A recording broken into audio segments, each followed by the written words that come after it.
Hi, this is Zach. A couple of years ago when I built my Nano Goblin, I installed a ImmersionRC TrampHV, which was supposed to be pretty good quality, but I never really got good video out of it. The range was average and I found it was a little bit noisy, so I put it down to being placed at the back of the fuselage with poor airflow. So I replaced it with something else and it sat on the bench for pretty much a year. So when I pulled it back out last week, I pulled the heat shrink off and installed a heat sink to go into the back end of my Reptile Dragon next to where the air exit ports are.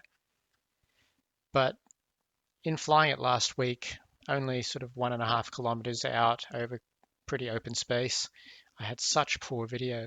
You can see here it's really grainy and cutting in and out. Even when I decide to start flying it back towards myself, the video cuts in and out a few times and then goes out completely. This is pretty worrying because I knew it should have been coming back towards me with return to home engaged, but I never got video back, just the occasional flicker of the OSD.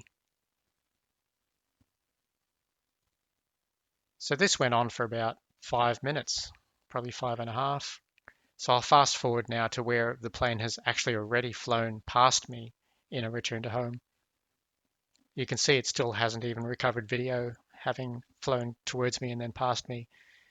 And then all of a sudden, just as quickly as it had gone out, it suddenly came back as if nothing was wrong. Too good to be true, it cut out again. And yeah, I continue to have issues with this video reception. So I've decided to do some bench testing when I got home. And as usual, the power does start to come down gradually as the VTX heats up. That's pretty normal. After 2 minutes, it's starting to head down past 500, and then all of a sudden it just bombs after 3 minutes on the bench. This goes on for a couple of minutes, and only after about 5.5 minutes does the power suddenly start to jump up again, I guess because it's cooled down a little bit. However, this doesn't last all that long as the power starts to drop again and then does its plummet back down to the 40s.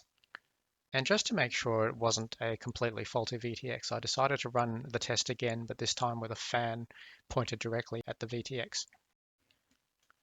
As you can see, the power is holding pretty steady after a couple of minutes at 749.89.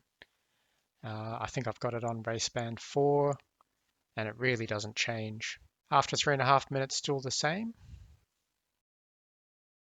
I decide to try interrupting the airflow of the fan just for a few seconds, and I see the power does drop. But as soon as I remove my fingers, the power comes back to exactly where it was before. Carried on the test to 10 minutes, and it's sat very, very steadily. So the conclusion out of my testing is that this VTX really does need good airflow, and if you can give it airflow, then it will sustain a pretty decent amount of power consistently. But if it doesn't, you can expect the power levels to roller coaster. Hope that's of interest to some. Cheers.